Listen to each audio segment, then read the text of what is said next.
Bismillahirrahmanirrahim. Assalamualaikum warahmatullahi taala wabarakatuh.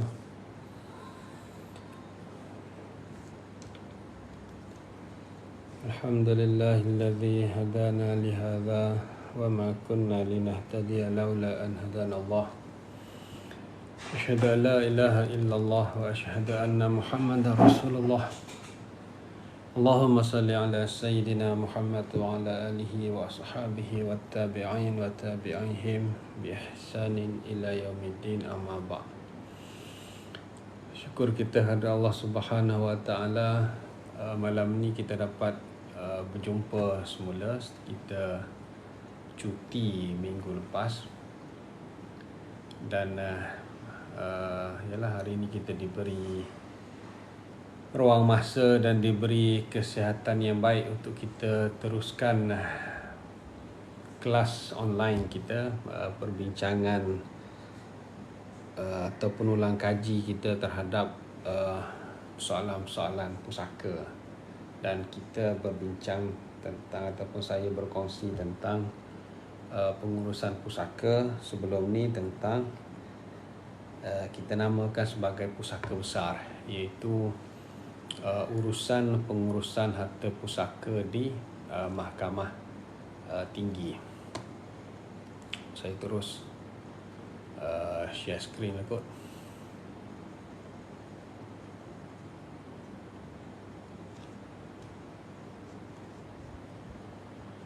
Sebelum ni kita bincangkan tentang, kita kata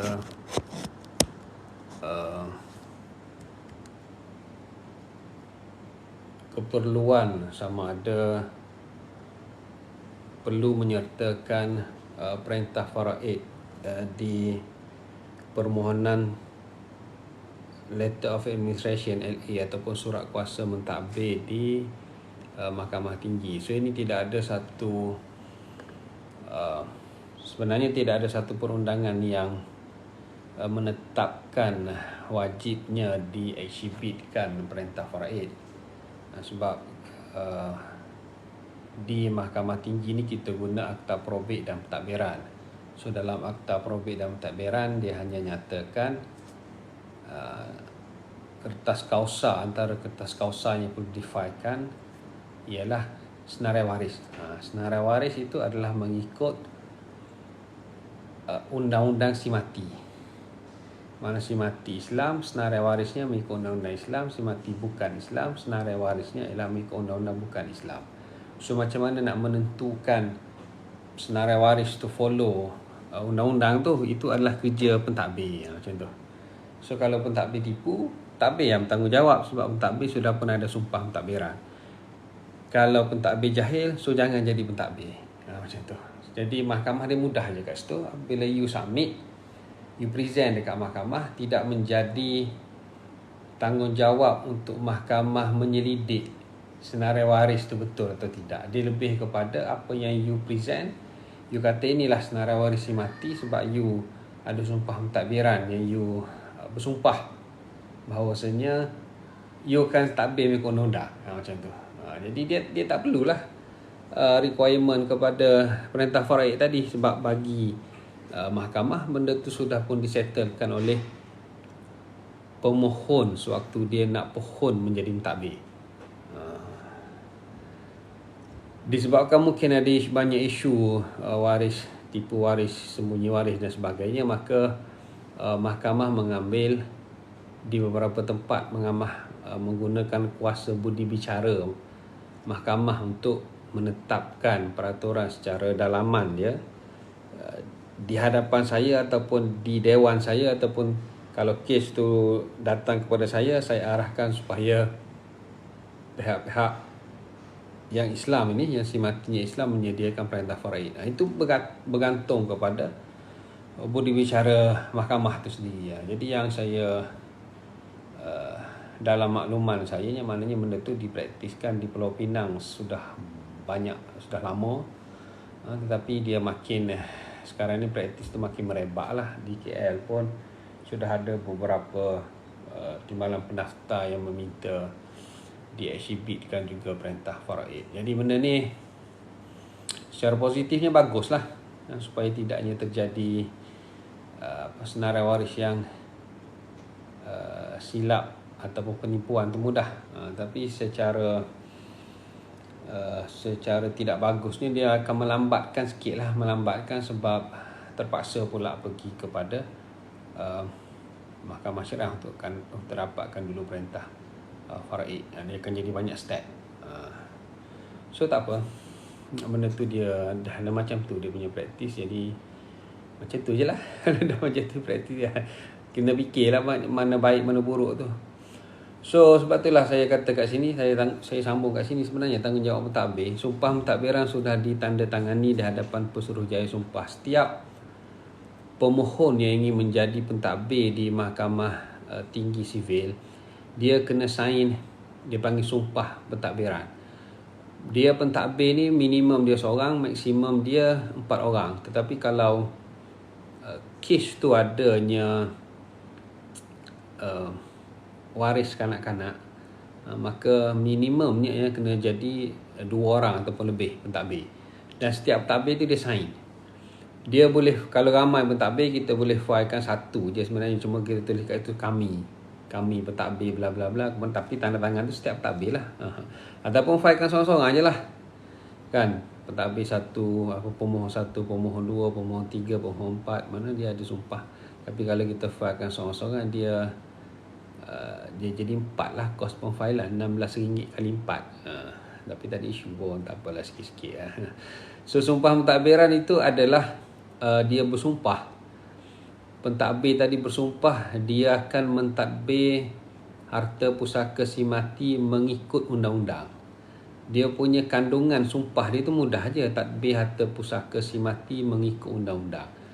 Jadi bila mengikut undang-undang, bermaksud mengikut undang-undang si mati tu. Kalau si mati Islam, ikut undang-undang Islam lah. Kalau si mati tu bermazhab Syafi'i, sepatutnya dia tadbir harta pusaka mengikut mazhab Syafi'i, macam tu lah. Kalaulah si mati tu Islam bermazhab Hanafi, dia kena tadbir mengikut undang-undang faraid mazhab Hanafi. Mazhab Hanafi dia kira rod, dia tak bagi dekat Baitul Mal kan, sebab Baitul Mal jadi last priority. Mazhab Syafi'i, Baitul Mal mendahului rod dan mendahului zawil arham. Kalau kita belajar contohnya. Tapi mentadbir tak tahu benda pun, tapi dia mentadbir, dia sumpah. Sumpah je kan. Jadi entah tahu entah faraid pun dia sumpah je. So jadi dia sepatutnya pentadbir tu sebelum dia memohon menjadi pentadbir, dia kena tahu faraid. Dia kena yakin yang dia submit tu betul mengikut kaedah faraid. Jadi macam itulah sepatutnya. Jadi peguam tu sepatutnya advise accordingly lah. Okey, tuan nak jadi pentadbir, tuan tahu tak si mati ni waris-warisnya sekian-sekian, mengikut faraidnya sekian-sekian, barulah layak menjadi peguam pusaka.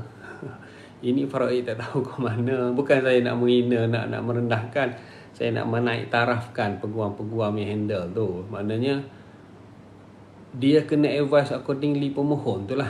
Ini yang you nak jadi pemohon ni, you nak jadi pentadbir ni, you kena faham faraidnya macam ni, hukumnya macam ni, undang-undangnya macam ni, you kena buat macam ni, you kena buat macam tu. Ini pemohon kata saya pun tak tahu faraid, lawyer kata dah you tunjuk macam ni je lah, jadi semua tak tahu. Mahkamah pun tidak boleh disalahkan, sebab mahkamah, you present dekat mahkamah, you kata surat cara adalah teratur, puan semuanya sudah ada, dah teratur, dia bagilah perintah seperti di pohon. Jadi last sekali benda tu silap. Jadi kesilapan pada senarai waris, sama ada itu contoh silap lah, ataupun kesalahan-kesalahan lain pentadbir apabila tidak membahagikan mengikut faraid dan sebagainya, maka pentadbir itu berisiko untuk disaman oleh waris-waris yang lain lah. Dan pentadbir itu selepas jadi pentadbir, dia boleh mencairkan harta alih ke dalam akaun dia lah. Tetapi untuk harta tak alih, untuk contoh dapatkan order for sale dan sebagainya, dia kena menghadap kembali waris-waris untuk dapatkan tanda tangan affidavit persetujuan. Untuk distribution order pun dia kena ambil affidavit persetujuan. Kalau benda tu belum dibuat lah, maknanya memang dia kena menghadap, memang dia kena berjumpa sekali lagi untuk disettlekan urusan pembahagian tu, setiap cara nak bahagi memang kena ada affidavit persetujuan. Order for sale, kalau di court memang secara spesifik nak jual kepada siapa, pada harga yang berapa, dapatkan affidavit persetujuan. Ni tidak boleh blanket kita nak jual. Nak jual kat siapa? Macam mana waris nak sign affidavit? Kat SMP tak sign, tak tanda tangan lagi, tapi dah ambil keizinan untuk menjual. Jadi memang tak bagi lah, memang court selalunya tak bagilah, sebab perintah jualan tu contohnya kena secara spesifik. Tugas pentadbir lah, dia kena meeting, dia kena keep on mentadbir benda tu. Sewajarnya lah, kalau lah dia gagal mentadbir, adalah permohonan-permohonan untuk remove mentadbir, kita panggil sitasi untuk mentadbir membawa surat kuasa mentadbir ke mahkamah kerana adanya waris lain challenge bahawasanya pentadbir ni gagal mentadbir dengan baik dan kami sudah pun buntu untuk mencari penyelesaian, maka pentadbir perlu dibuang. Dia ada pula proses sitasi untuk membuang pentadbir dan sebagainya. Kalau sitasi saja tapi tak mengungkit saman menyaman tu, tak apa lagi kan.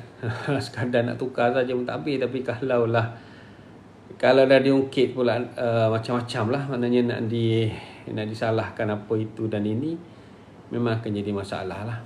Sebab tu bukan senang sebenarnya kerja pentadbir. So dia kena faham, dan peguam yang handle tu dia kena memahamkan anak guam tentang apakah sebenarnya tanggungjawab pentadbir itu, membahagikan harta pusaka mengikut undang-undang faraid lah. Ini cadangan saya saja. Kalaulah nak dikecualikan perintah faraid ini pun mungkin boleh dikecualikan kepada syarikat amanah. Itu pun kalau syarikat amanah kita membuat andaian syarikat amanah sudah pun ada SOP yang ketat dalam menentukan waris lah.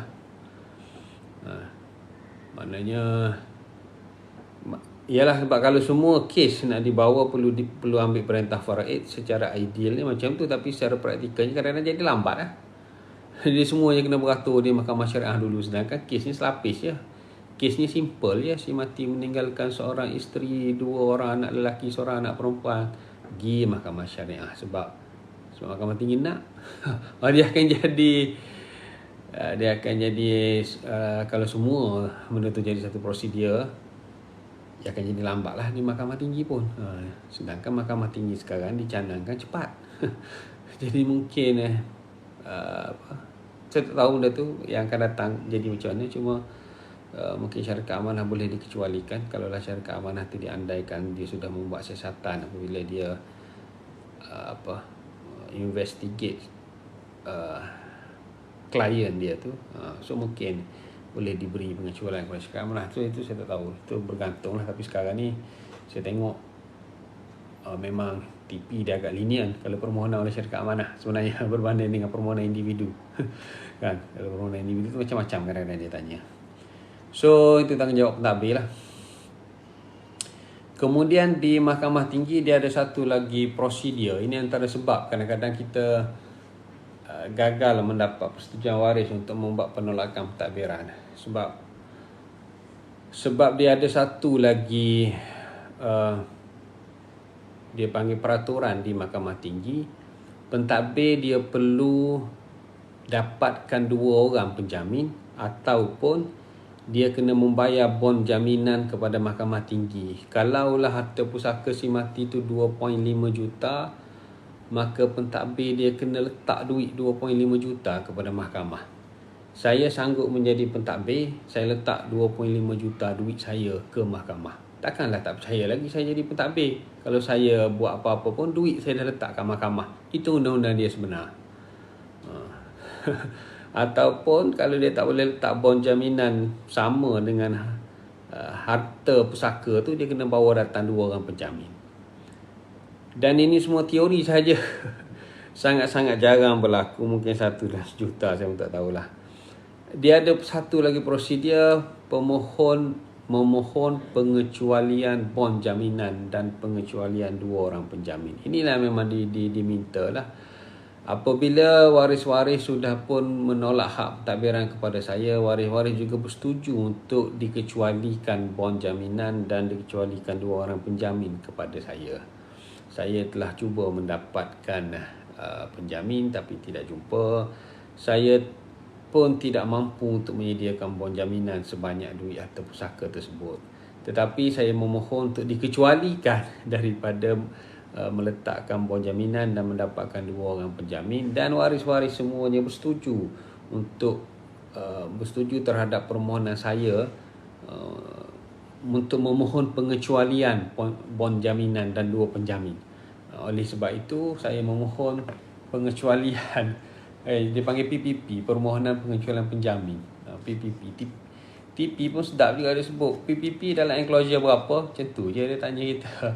PPP pada enclosure 16 puan, kami memohon supaya pemohon ini dikecualikan daripada bon jaminan dan 2 penjamin.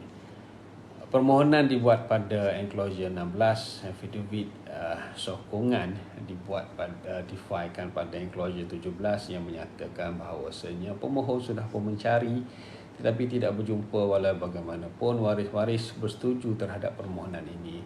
Affidavit persetujuan waris-waris difailkan pada enclosure 18 hingga 25 puan. Saya percaya kertas kausa telah teratur, saya pohon satu perintah seperti dipohon. PSP lampiran 16. Macam tu je kan. Klien duduk dengan sebelah tu benda lah kalau aku ni bercakap dengan pegawai mahkamah kan. Dia bercakap macam tu je, PPP, enclosure, PSP. Jadi bahasa-bahasa macam tu kan.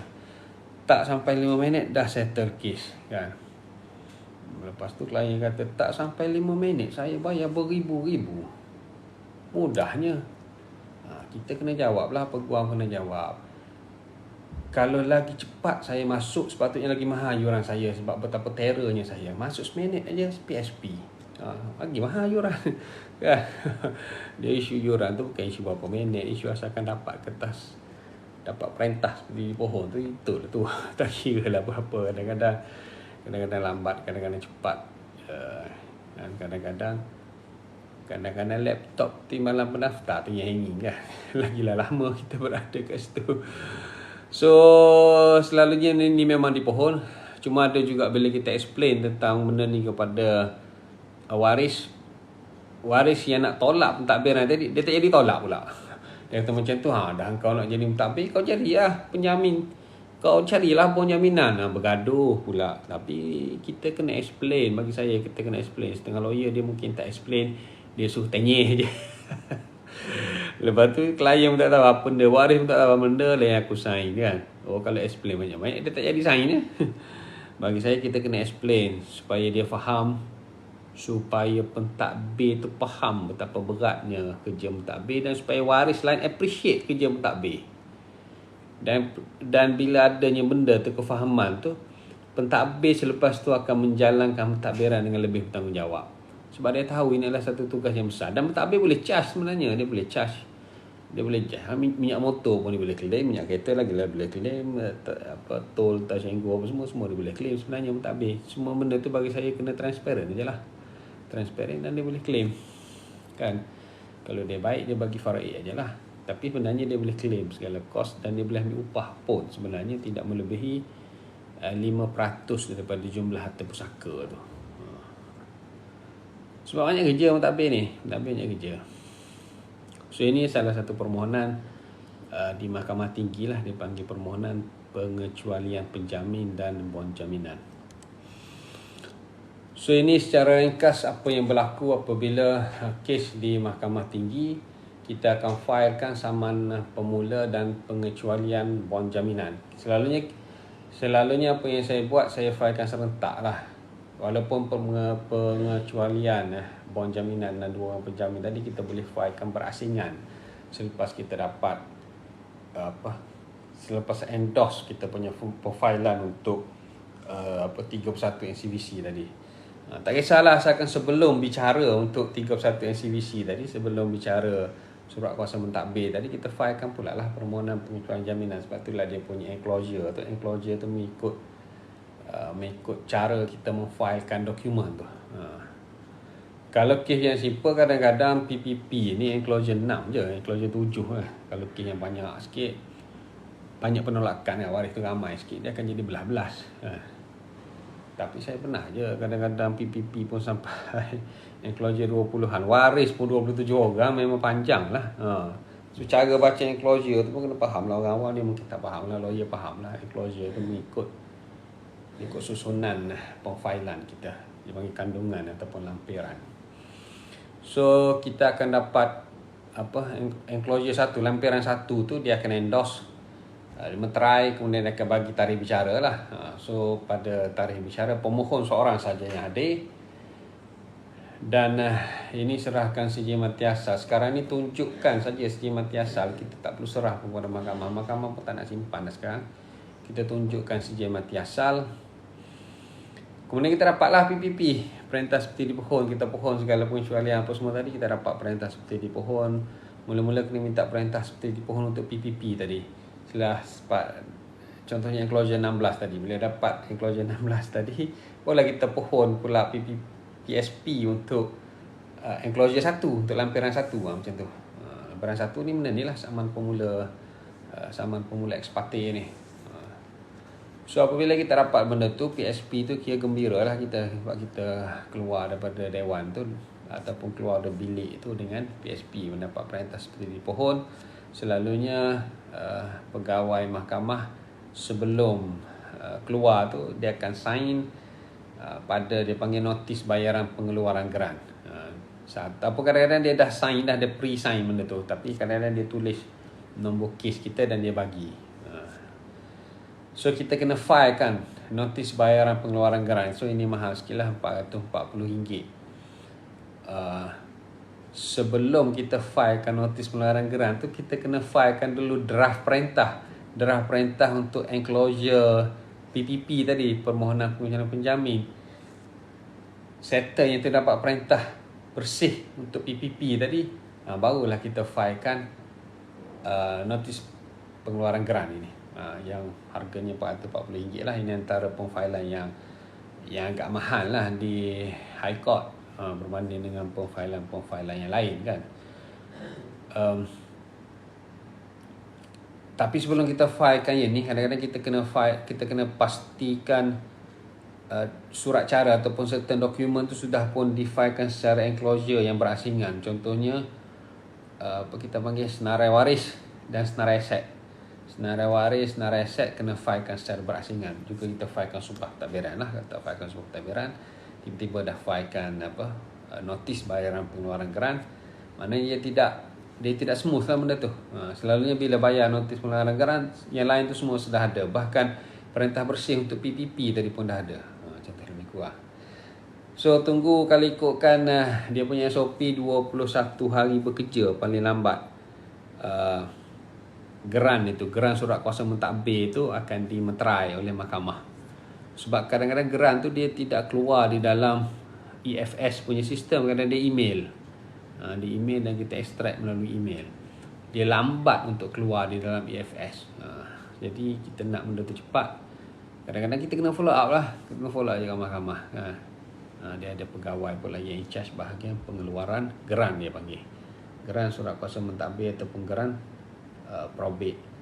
Kemudian bila dapat geran tu, dia meterai secara digital. Zaman sekarang dia meterai secara digital. Kadang-kadang ini pun klien bersungut lah, dia bayar ribu-ribu. Dia kata benda kertas macam ni je. Dia tak tahu kertas tu memang sangat bernilai. Kertas surat kuasa, kertas yang mempunyai kuasa. Kau waris yang macam mana rapat dengan si mati pun kau tak ada kuasa. Suratnya ada kuasa, tak tak? Surat tu ada kuasa. Sebab tu kita panggil surat kuasa mentadbir. So dia sebenarnya di bawah dia tu sudah pun ada barcode. Selalunya pentadbir ni dia akan buka satu akaun berasingan. Kita advise dia sila buka suatu akaun berasingan walaupun dia sudah ada akaun. Contohnya dia sudah ada bank account Bank Islam. Tapi untuk pentadbiran ni dia buka satu lagi akaun untuk pentadbiran, supaya duit yang dia nak tadbir, duit si mati ni masuk dalam satu akaun khusus dia sahaja. Pernah juga saya handle pentadbir, dia dapat pentadbir duit masuk puluh-puluh ribu, bahkan ratus ribu mungkin dalam akaun dia, tiba-tiba dia accident. Itulah dia accident.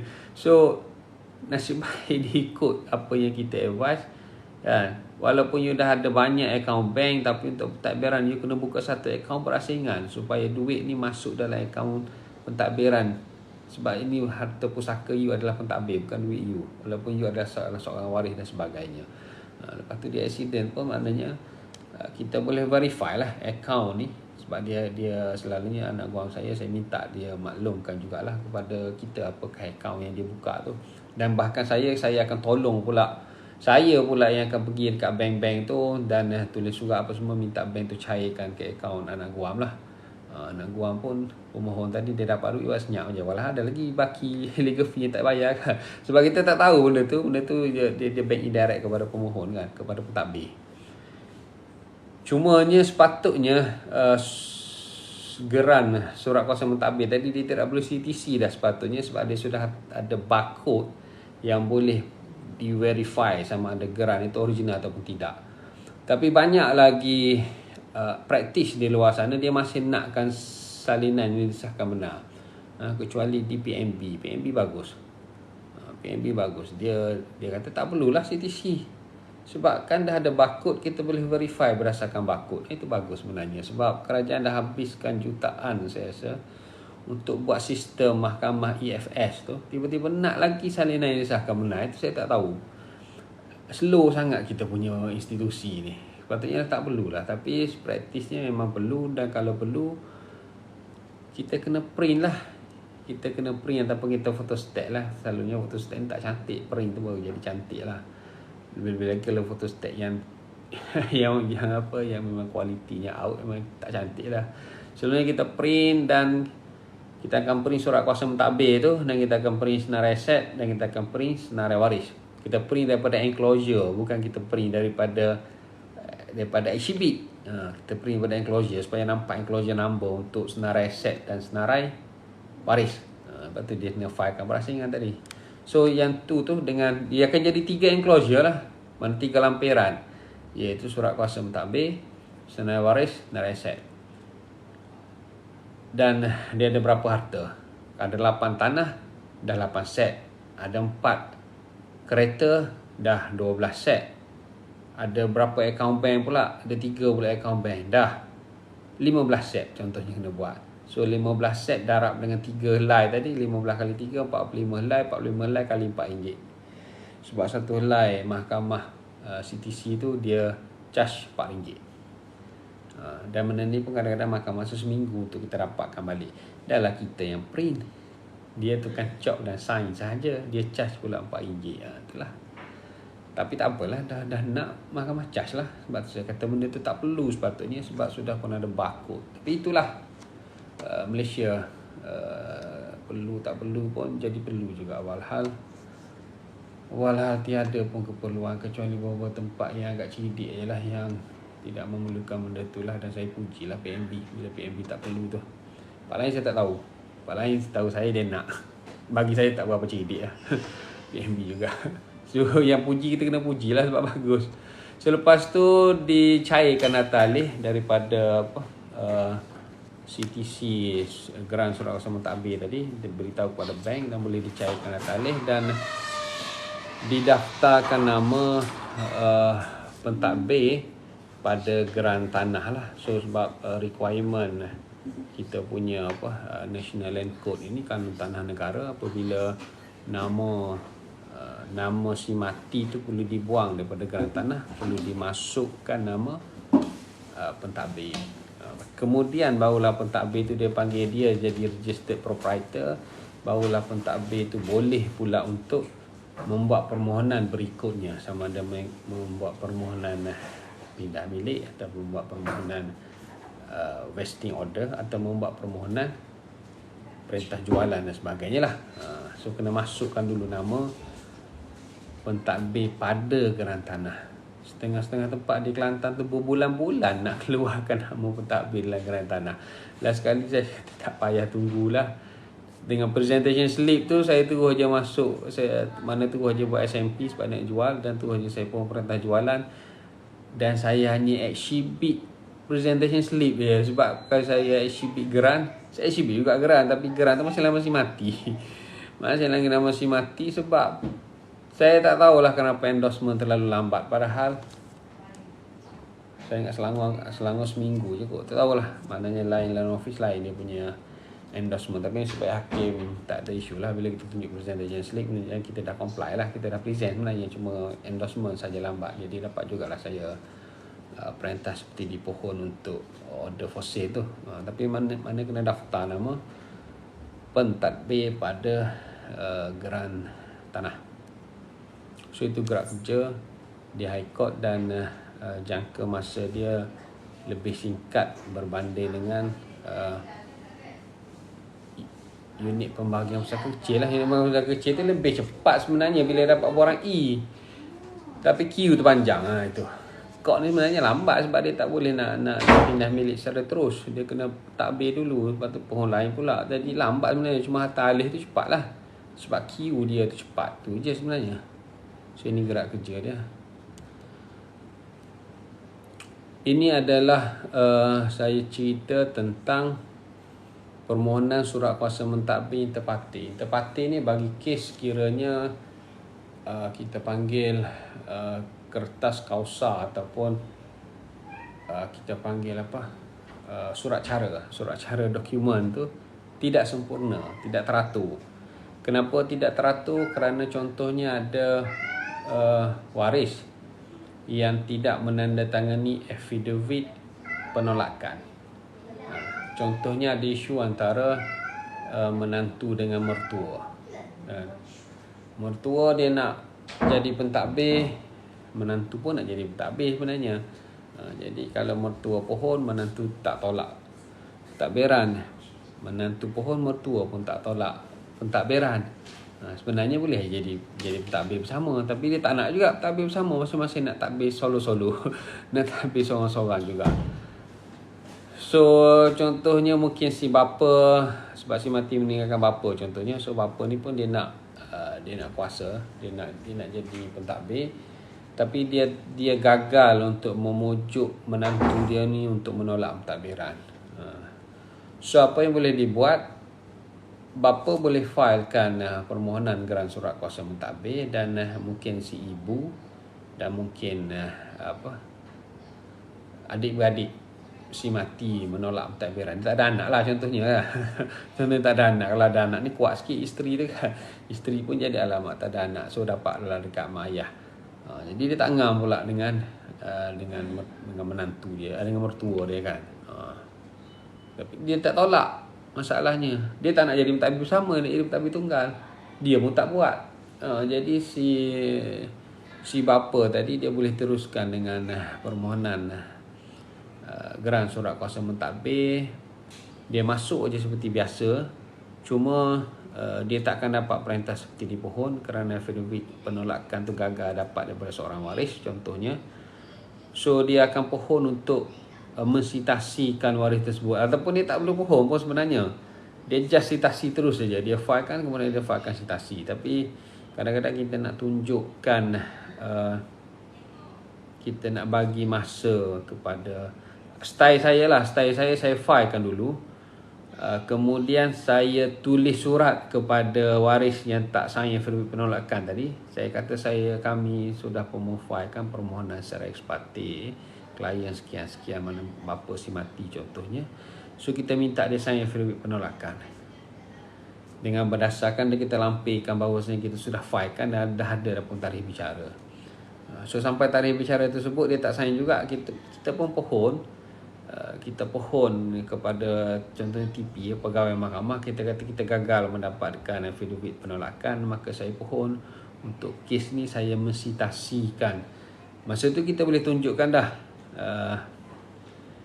Ataupun kadang-kadang dia minta kita filekan affidavit tambahan tentang usaha-usaha untuk kita memujuk waris tadi. Dia nak affidavit tambahan, kenapa waris ni tidak mahu menandatangani affidavit penolakan. So kita boleh exhibitkan lah. Kita dah tulis surat, kita boleh cerita dalam affidavit tambahan tu. Affidavit tambahan kadang-kadang lawyer je, dia tak perlu kepada pemohon pun. Lawyer saja yang menulis affidavit tambahan tu, kita filekan. Contohlah dia bergantung kepada macam mana pegawai melayan setiap kes tu.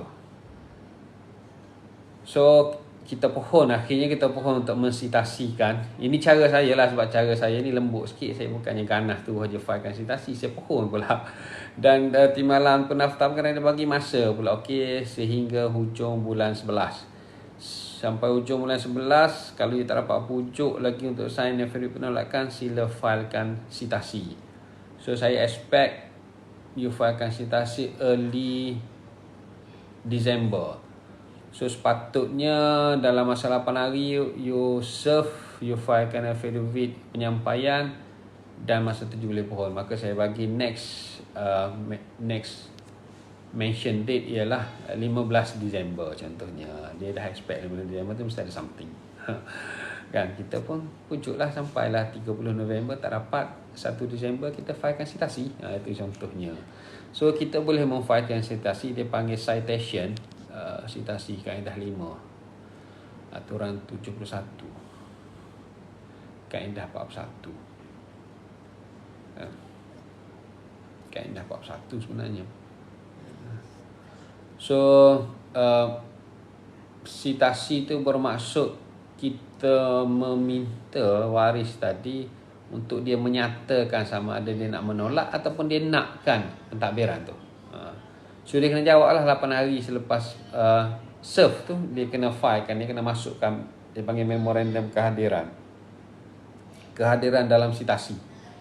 Kemudian dia akan ada affidavit lah, affidavit balas-balas lah, sebab kita filekan sitasi kena ada affidavit sokongan sitasi dan sebagainya lah. Kemudian ada ujian bertulis, kemudian ada bicara lah.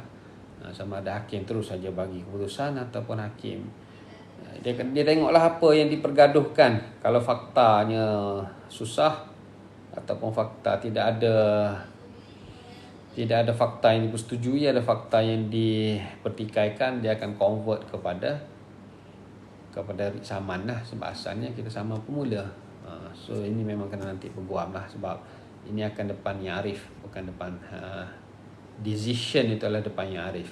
Di mana pendaftar dia just guide tentang cara-cara. At the end depan yang arif lah. Ini saya akan cerita lebih detail di dalam tajuk yang akan datang, iaitu perbalahan probit ataupun pertikaian probit. Ini salah satu contoh pertikaian probit lah. Maknanya tak sign affidavit penolakan boleh boleh kita fight dari sudut sitasi kan. Apabila kita melaksanakan prosedur sitasi, settle lah. Kalau dia tak jawab kan, dia tak jawab sitasi, tak masukkan kehadiran, kita dapat je lah.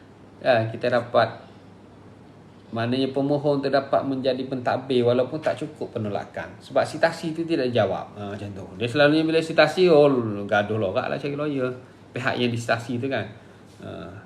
Kadang-kadang lawyer yang diterima tu saja call.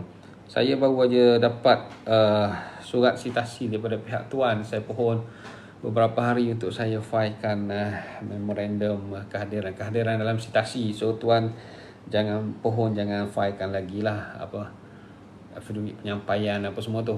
Saya baru terima walaupun dah lebih 8 hari. Kan kita sama lawyer pun kadang-kadang kita minta pihak sana supaya relax dulu, jangan sebab saya baru dilantik.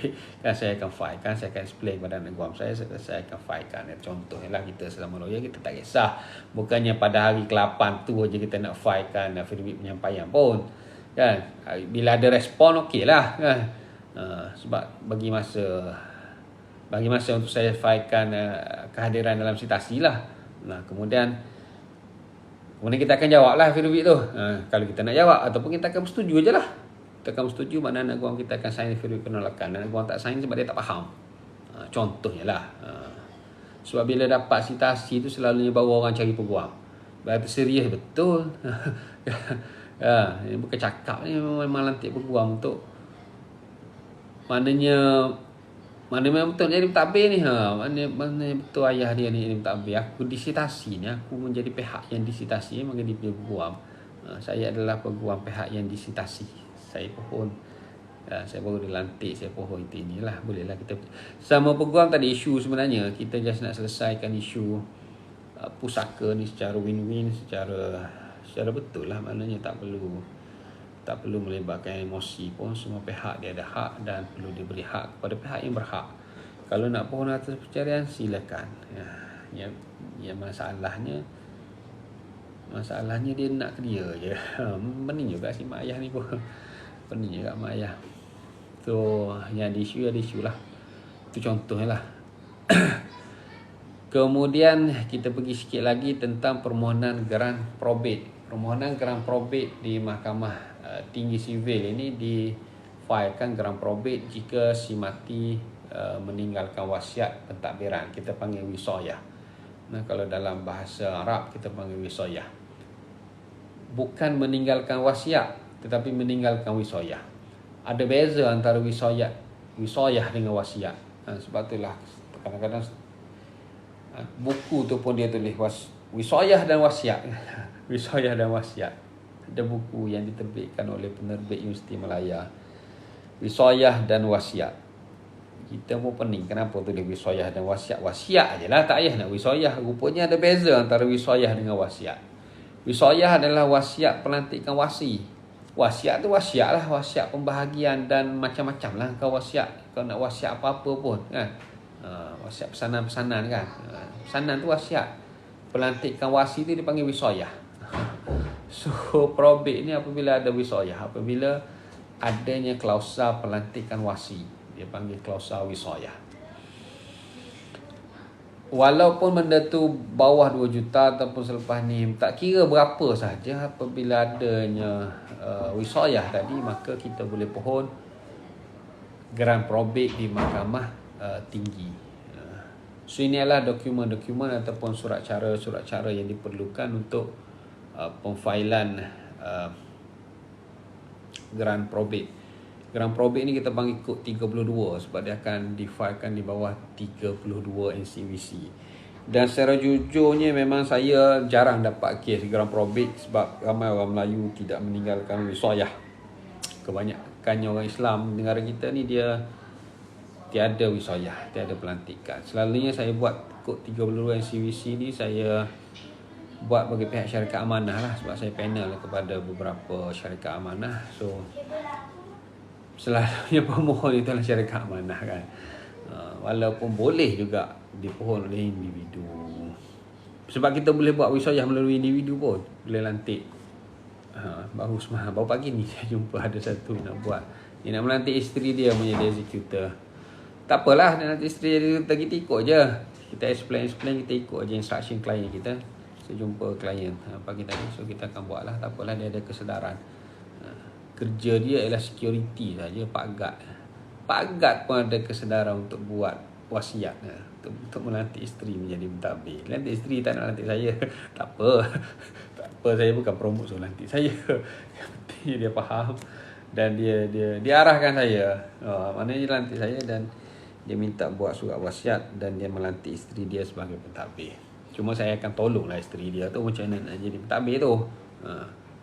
Dan kerja dia ialah Pak Gad. Pak Gad pun tahu kepentingan wisayah. Main-main. Yang tahu tu tahulah. So kita pujilah. So ini adalah kertas-kertas kausa yang perlu difailkan apabila permohonan dibuat di bawah geran probate. Yang pertamanya sama pemula. Saya kena pindah ni. Sama pemula ex parte sebagai enclosure yang pertama, lampiran yang pertama. Yang keduanya ialah affidavit sokongan pemohon. Selalunya notis pelantikan pengacara ni nombor 3 lah, lampiran ketiga. Cuma tak tahu kenapa masa ni saya buat notis pelantikan pengacara yang pertama, tapi tak apa. Kemudian dalam affidavit sokongan pemohon untuk geran probate, kita senaraikan aset dan liability. Pertamanya exhibit 1 saja matilah, setengah saja mati. Senarai waris salinan wasiat. Kemudian yang saya nak ceritanya yang kat sinilah affidavit pengesahan wasiat oleh 2 orang saksi. Ini yang membezakan geran probate dengan geran surat kuasa mentadbir. Sebab geran surat kuasa mentadbir tadi kita kena filekan affidavit penolakan oleh semua waris kecuali pemohon lah. Sebab pemohon dia tak tolak. Pemohon pun tolak, tak jadi lah. Pemohon dia tak tolak, dia nakkan pentadbiran. Orang lain semua tolak. Tetapi untuk geran probate dia tidak ada penolakan. So kita tak perlu mencari waris yang berada di Indonesia, di Vietnam, di Burma, di mana lantak dia lah. Penduduk aje lah kat luar negara tu kan. Seorang waris kat Terengganu, seorang waris kat Johor kan. Tak apa, tak ada masalah. Tak perlu pun tanda tangan dia orang. Yang kita perlu tanda tangan ialah affidavit pengesahan wasiat oleh 2 orang saksi.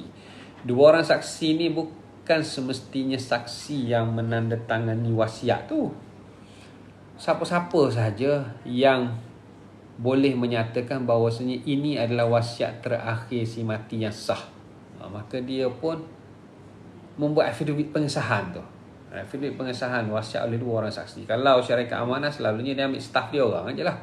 Kadang-kadang dia cari staff yang tanda tangan ataupun cari ejen lah, untuk klien tu, untuk si mati tu. So ini sudah pun memadai, jadi lebih senang lah. Lebih senang, sebab kita tidak perlu penolakan. Bahkan ada waris nak tolak kita pun, kita dulu lebih inilah, kita dulu mana wasi mempunyai kuasa lah untuk terus saja memfailkan permohonan geran probate. Dan seperti biasa, kita kena failkan berasingan senarai aset, sumpah pentadbiran dan senarai waris. Dia lebih mudah, geran probate lebih mudah, kos peguam pun lebih mudah. Kerana maknanya surat kuasa mentadbir tu peguam lagi banyak iuran sebenarnya, tapi peguam banyak kerja. Jadi lagi simple. Sebab selepas dapat geran probate, wasi sudah boleh menjalankan kuasanya mengikut apa yang ditulis dalam wasiat. So tanggungjawab wasi, ini adalah tanggungjawab wasi. Dia, masalah dia, ini pun saya bincang dengan JKSM. Bukan saya bincang sebenarnya, saya dipanggil oleh pihak JKSM untuk memberi gambaran tentang bagaimana wasiat orang Islam tu ditadbir di Mahkamah Sivil. Wasiat orang Islam, tapi yang tadbir ni ialah hakim Mahkamah Sivil yang bukan Islam. Wasiat orang Islam. Jadi saya diminta oleh bahagian latihan JKSM memberi penerangan kepada hakim-hakim syar'i bagaimana proses tu berlaku. So saya cerita tentang probate lah. Saya cerita tentang probate banyak lebar lah saya cerita tentang probate. Macam saya cerita macam ni lah, sebahagiannya sebagaimana yang saya cerita hari ni, tapi saya just fokus presentation saya 2 jam pada hari tu tentang probate tu lah. Dia jadi isu sebab, bukan jadi isu apa, sebab kita tadbir geran probate tu, kita pohon mengikut Akta Probate dan Pentadbiran 1959. Sedangkan wasiat itu adalah mengikut wasiat orang Islam. Ia ditadbir sama ada mengikut enakmen pentadbiran ataupun mengikut enakmen wasiat setiap negeri lah. Jadi sebenarnya Akta Probate tu dia tak kisah pun tentang wasiat orang Islam tadi, asalkan you kata sah, bagi dia wasi akan jalankan je lah. Maknanya internal SOP wasi tu sendiri dia kena faham bagaimana dia nak mentadbir wasiat. Mahkamah tak ambil tahu pun. Macam tu lah. Bagi mahkamah, kau dah bersumpah, kau dah present, dia panggil kertas kausa ataupun surat cara teratur. So dia bagi PSP, perintah seperti di pohon. Jadi wasi tu dia kena bertanggungjawab lah. Mahkamah tak ajar kau kena bayar hutang dulu, wasiat ni sah pada sahadah 1/3, wasiat kepada bukan waris, kalau wasiat kepada waris kau kena, tak adanya. Lawyer pun kadang-kadang tak ajar, itu masalah kan. Sepatutnya wasi, sepatutnya yang paling bagus apabila kita melantik seseorang sebagai wasi, kita bagi tahu dia lah. Sebab bahkan setengah ulama dia kata wasi tu kena akad ijab. Saya dengan ini menerima pelantikan wasi oleh pewasiat. Tapi kebanyakan tak payahlah kan, sebab wasiat ni adalah ijab saja kan. Ijab tu memadai dah, qabul tu berlaku selepas mati. Apabila dia buat permohonan geran probate, dia qabul lah, dia dilantik sebagai wasi. Masa hidup tu tak perlu pun qabul. Tapi bahkan setengah ulama dia kata untuk wisayah ni perlu ada qabul, sebab supaya wasi yang dilantik tadi dia tahu, oh ni nanti aku jadi wasi, oh ni nanti aku jadi wasi. Tidaklah dia terpinga-pinga kalau orang yang melantik itu mati, pemilik harta itu mati, itu maksud dia. So wasi perlu tahu, dan bila wasi tahu tu dia terus saja prepare lah. Maknanya wasi tu saja akan advise pemilik harta, dia akan dapatkan maklumat sebanyak mungkin pemilik harta yang melantik dia sebagai wasi tadi. Dan dia kena tahu wasiat ni adalah pada kadar 1/3, tidak kepada waris. Kalau kepada waris, so dia kena faham isu wasiat kepada waris. Isu wasiat kepada waris panjang lebar saya cerita. Tidak boleh wasiat kepada waris, ataupun boleh wasiat kepada waris, dijalankan wasiat itu setelah waris tahu hak faraid, tetapi waris takharus. Sebahagian waris menolak kepada waris yang lain semata-mata untuk spirit mengikut apa yang diwasiatkan. Tapi dia tahu hak faraid dia, so itu ada spirit takharus. Sebenarnya pembahagian itu pembahagian secara takharus, bukan pembahagian secara wasiat. Walaupun tally ataupun sama dengan apa yang diwasiatkan, tapi sebenarnya takharus. Bahasanya sebenarnya takharus. Sebab izin itu menunjukkan izin kepada takharus, follow spirit wasiat. Macam tu. Ataupun boleh wasiat kepada waris pada kadar 1/3 walaupun tanpa izin waris di 4 negeri, iaitu di Negeri Sembilan, Melaka, Kelantan dan Sabah, mengikut Seksyen 11/2 dan 26/2 enactment wasiat orang Islam 4 negeri tadi. Ustaz Lariba ada mention dalam Facebook dia kan. Tak apalah, Ustaz Lariba mention tu, saya gembira lah. Maknanya bukan saya seorang tahu, lebih ramai orang tahu, bagus lah. Kemudian ada juga saya menerima respon, adakah ini betul apa semua lah. Tapi betul lah tu. Sila baca Seksyen 11/2 dibaca bersama dengan Seksyen 26/2 enactment wasiat orang Islam Negeri Sembilan, Melaka Negeri Sembilan 2004, Melaka 2005, Kelantan 2009 dan Sabah 2018. Dia sebenarnya membenarkan wasiat kepada waris pada kadar 1/3 walaupun tanpa izin waris. Saya ada cerita sebelum ni tentang wasiat, boleh cari dalam YouTube saya. So wasi dia boleh ambil upah, bagaimana saya cerita tadi, wasi boleh ambil upah tidak lebih daripada 5%. Dan selepas semuanya settle, dia ada hak-hak al-hukuk ma yata'allaqu bitarikah. Dia settlekan semua hak-hak tu, bayar upah haji apa semua, barulah dia boleh membahagikan harta pusaka. So saya ingat itu saja perkongsian saya untuk malam ini. Apa yang baik datangnya daripada Allah Subhanahu wa taala, apa yang kurang itu kerana kelemahan saya. Kita tak habis lagi tentang urusan pentadbiran di Mahkamah Tinggi. Saya akan sambung beberapa perkara. Kalaulah ada sikit lagi, sebenarnya tu ada sikit saja, tapi mungkin kita akan terus saja sambung kepada pertikaian probate. Nanti saya tengoklah macam mana. Saya mungkin akan bagi nota lebih awal dan mungkin kita bersambung. Tengoklah macam mana. So saya ingat itu saja. Kita tutup dengan membaca surah Al-Asr dan tasbih kafarah.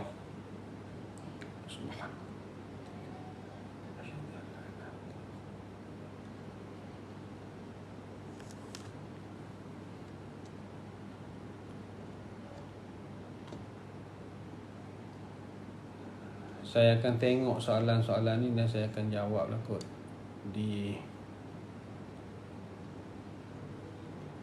tapi ni komen-komen biasa je.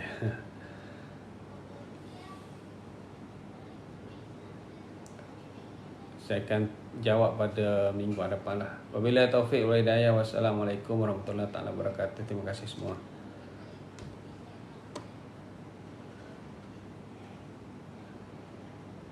Terima kasih.